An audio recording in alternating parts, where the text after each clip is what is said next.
வணக்கம். 4 மணி செய்திகளுக்கு வரவேற்பது நான் நந்தா. முதலில் இந்த நேரத்திற்கான தலைப்புச் செய்திகள். வெளிநாட்டில் உயிரிழக்கும் தமிழர்களின் குடும்பத்திற்கு நிதியுதவி முதலமைச்சர் மு.க. ஸ்டாலின் அறிவிப்பு.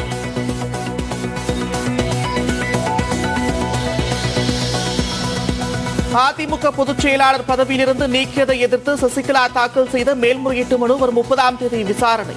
சென்னை உயர்நீதிமன்றம் அறிவிப்பு.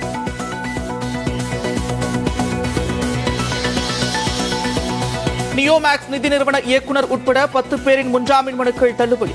வழக்கு விசாரணை ஆரம்ப கட்டத்தில் இருப்பதாக கூறி உயர்நீதிமன்ற மதுரை கிளை உத்தரவு.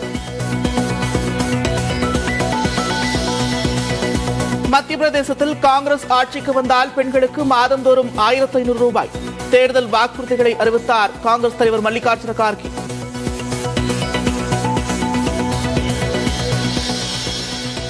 கிரிக்கெட் ஜாம்பவான் சச்சினுக்கு தேர்தல் ஆணையம் அங்கீகாரம். தேசிய அடையாளமாக சச்சின் இருப்பார் என்றும் அறிவிப்பு.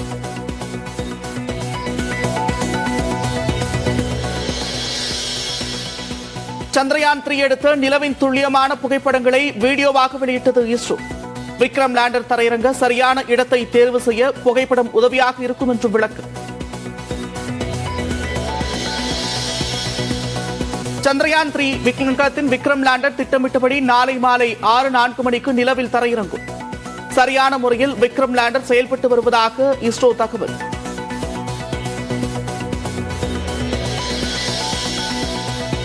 சந்திரயான் 3 திட்டம் வெற்றியடைய வேண்டி வாரணாசியில் பூஜை. சந்திராயன் படத்துடன் யாகம் விளத்து வழிபாடு.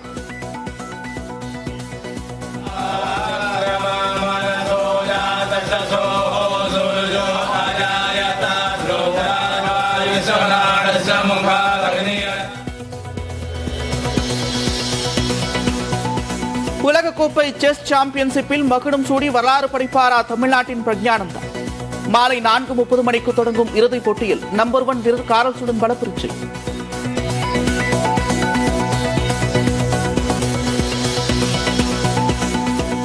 அடுத்த பிரதமராக கூடும் என்பதால் யோகி ஆதித்யநாத்தின் காலில் விழுந்தார் ரஜினி. உத்தரப்பிரதேச காங்கிரஸ் மூத்த தலைவர் உதித்ராஜ் கடும் விமர்சனம்.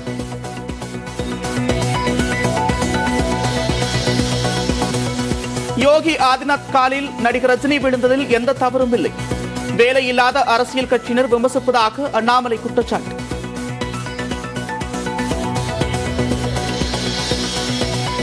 கோவில் ஆகம விதிப்படி தேர்ச்சி பெற்ற யாரும் அர்ச்சகராகலாம் என்ற உத்தரவுக்கு தடையில்லை. சேலம் சுகவனேஸ்வரர் கோவில் அர்ச்சகர் நியமன அறிவிப்பை எதிர்த்து தொடரப்பட்ட வழக்கில் உச்சநீதிமன்றம் உத்தரவு. டாஸ்மாக் கடைகளில் மது விற்பனை நேரம் குறைப்பா. நீதிமன்ற உத்தரவு பற்றி ஆலோசித்து நடவடிக்கை என அமைச்சர் முத்துசாமி விளக்கு.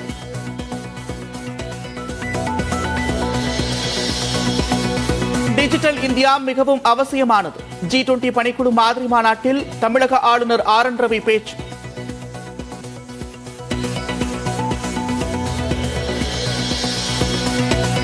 மருமகள் கொடுத்த வரதட்சணை கொடுமை புகார். விசாரணைக்கு ஆஜராக மேட்டூர் பாமக எம்எல்ஏ சதாசிவத்திற்கு சூரமங்கலம் போலீசார் சம்மன்.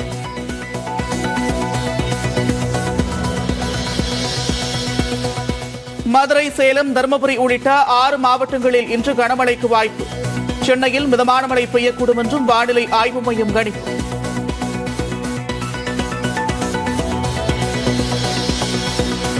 காரைக்கால் மாவட்டத்தில் 1 மணி நேரத்திற்கும் மேலாக கொட்டி தீர்த்த கனமழை.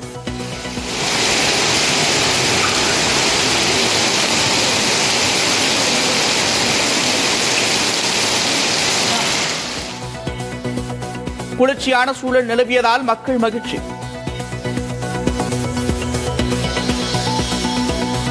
அமைச்சர் அனிதா ராதாகிருஷ்ணன் மீதான சொத்து குவிப்பு வழக்கில் தங்களையும் இணைக்க கோரி அமலாக்கத்துறை.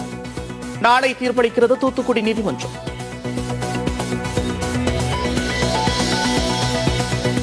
அதிமுக மாநாட்டில் வீணான சாப்பாட்டை மண்ணில் போட்டு மூடிய ஜேசிபி இயந்திரங்கள்.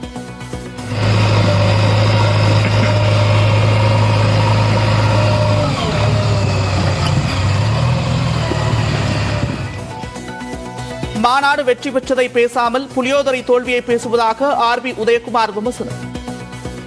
மாநாட்டு வெற்றியை குறை சொல்வதற்கு யாருக்கும் எந்த விஷயம் கிடைக்கவில்லை. ஆகவே புலியோதரை தோல்வியை மட்டும் இன்றைக்கு பேசிக் கொண்டிருக்கிறது தான் இன்றைய நிகழ்வாக பார்க்கப்படுகிறது. காவிரியில் தமிழ்நாட்டிற்கு நீர் திறந்துவிட எதிர்ப்பு. கர்நாடகாவின் மாண்டியாவில் மாட்டு வண்டிகளுடன் விவசாயிகள் சாலை மறியல்.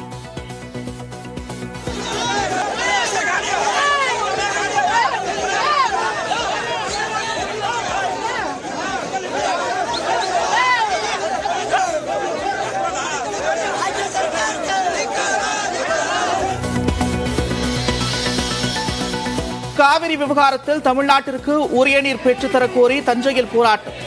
கர்நாடகா சென்று அணைகளின் நீர்மட்டத்தின் உண்மை நிலவரத்தை அறிய அரசுக்கு யோசனை.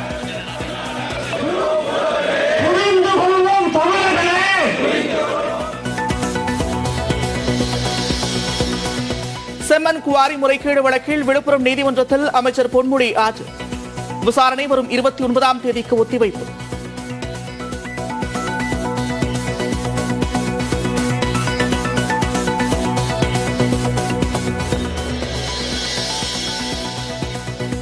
சிவகங்கை மன்னர் துரைசுங்கம் அரசு கல்லூரியில் பேராசிரியர் சாதி ரீதியாக பாகுபாடு காட்டியதாக புகார். பொருளியல் துறை தலைவர் உட்பட 2 பேராசிரியர்கள் பணியிட மாற்றம்.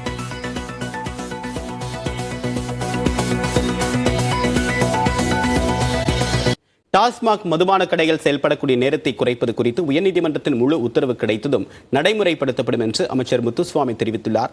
ஈரோட்டில் செய்தியாளர் பேசிய அவர் 99% டாஸ்மாக் கடைகளில் விலைப்பட்டியல் வைக்கப்பட்டிருப்பதாகவும் கூறியுள்ளார். நேரம் குறைப்பதற்கான சொல்லியிருக்கிறார்கள். அதை பற்றி ஆய்வு செய்து தான் நான் சொல்ல முடியும்.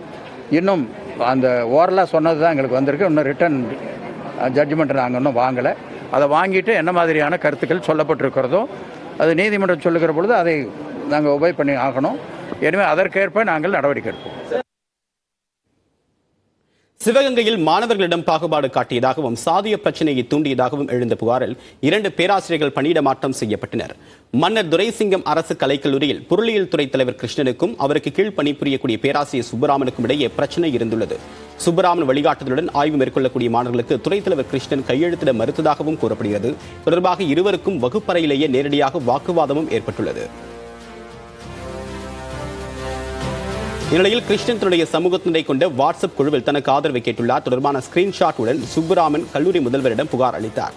இந்நிலையில் ஆய்வு படிப்பிற்கு கையொப்பம் வாங்க வந்த மாணவர்களிடம் கிருஷ்ணன் கடுமையாக வாக்குவாதம் செய்தார்.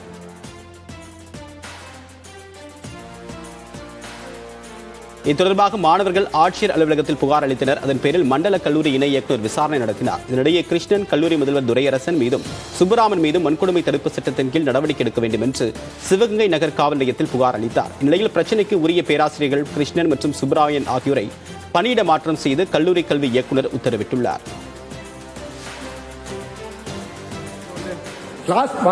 பேசுறாங்க, நீங்க எதுக்கு வந்து பேசுறீங்க? நான் டியூட்டர், யார தூண்டினது? ஏன் பேசாதீங்க சார். நீங்க என்ன சார் ஏன் பேசுறீங்க? என்ன நான் தான் கிளாஸ் டீச்சர் சார். ஏன் அனுமதி இல்லாம கிளாஸ்க்குள்ள வந்து நீங்க எதுக்கு சார் ஸ்டூடெண்ட் திட்டிக்கிட்டு இருக்கீங்க? நான் கெடுக்கல, நீங்க தான் கெடுத்துக்கிட்டு இருக்கீங்க. நேத்து கவுன்சிலிங் மீட்ல என்ன நடந்தது உங்களுக்கு தெரியுமா? நாட்டின் தேசிய அடையாளமாக கிரிக்கெட் ஜாம்பவான் சச்சின் டெண்டுல்கரை அங்கீகரிக்க இந்திய தேர்தல் ஆணையம் முடிவு செய்துள்ளது. 5 மாநிலங்களில் சட்டமன்ற தேர்தல் மற்றும் நாடாளுமன்ற தேர்தல் வர இருக்கக்கூடிய நிலையில் அதற்கான ஏற்பாட்டு பணிகளில் இந்திய தேர்தல் ஆணையம் தீவிரம் காட்டி வருகிறது. நேர்மையான முறையில் தேர்தலை நடத்துவதும் வாக்களிப்பதன் அவசியம் குறித்தும் பொதுமக்களிடம் விழிப்புணர்வை ஏற்படுத்தவும் தேர்தல் ஆணையம் தொடர்ந்து பல்வேறு முயற்சிகளை மேற்கொண்டு வருகிறது. அதன் ஒரு பகுதியாக நாட்டின் முகமாக சச்சின் டெண்டுல்கரை அங்கீகரிக்க இருப்பதாக இந்திய தேர்தல் ஆணையம் அறிவித்துள்ளது. வாக்களிப்பதன் அவசியம், நேர்மையான தேர்தல் உள்ளிட்டவை குறித்து சச்சின் டெண்டுல்கர் விழிப்புணர்வை ஏற்படுத்துவார் என்றும் எதிர்பார்க்கப்படுகிறது. நாளை காலை 10:45 மணியளவில் தேசத்தின் அடையாளமாக சச்சின் டெண்டுல்கர் அதிகாரப்பூர்வமாக அறிவிக்கப்படுவார் என்று இந்திய தேர்தல் ஆணையம் தெரிவித்துள்ளது. மதுரை அதிமுக மாநாட்டில் வீணான உணவுகளை குழியில் போட்டு பொக்லைன் இயந்திரம் மூலமாக மூடப்பட்டது. அதிமுகவின் வீர வரலாற்று பொன்விழா எழுச்சி மாநாடு அந்த கட்சியின் பொதுச் செயலாளர் எடப்பாடி பழனிசாமி தலைமையில் மதுரை வளையங்குளத்தில் நேற்று முன்தினம் பிரம்மாண்டமாக நடைபெற்றது. இந்த மாநாட்டில் லட்சக்கணக்கான தொண்டர்கள் கலந்து கொண்டனர். அவர்களுக்காக மாநாட்டு பந்தலில் 3 இடங்களில் பிரம்மாண்ட உணவு கூடங்கள் அமைத்து ஆயிரக்கணக்கான தொழிலாளர்கள் உணவு சமைத்து வழங்கக்கூடிய பணியில் ஈடுபடுத்தப்பட்டனர். இதில் ஒரு உணவு கூடத்தில் அதிக அளவு புளியோதரை எஞ்சி இருந்ததால் அதை அண்டாவுடன் தரையில் கொட்டப்படக்கூடிய காட்சிகள் நேற்று வெளியாகி பரபரப்பை ஏற்படுத்தி ஏற்படுத்தியது. இந்நிலையில் டன் கணக்கில் வீணடிக்கப்பட்ட உணவுகளை குழியில் போட்டு பொக்லைன் இயந்திரம் மூலமாக மூடக்கூடிய காட்சிகள் வெளியாகியுள்ளன. மேலும் குவியலாக இருந்த உணவுகளை பொக்லைன் இயந்திரம் மூலமாக மண்ணோடு சேர்த்து அளிக்கக்கூடிய காட்சியும் வெளியாகியுள்ளது.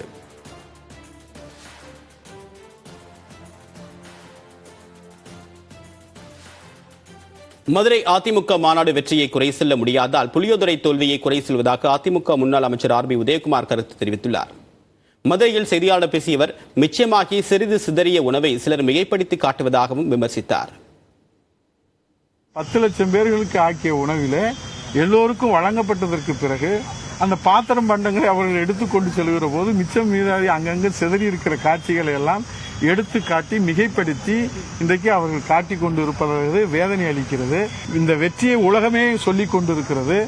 ஆகவே இந்த வெற்றியினால எங்கேயோ கொஞ்சம் புளியோதரை சிந்தி கிடந்துச்சுன்னு சொல்லி அதை பெருசா மிகைப்படுத்தி காட்டுறாங்க.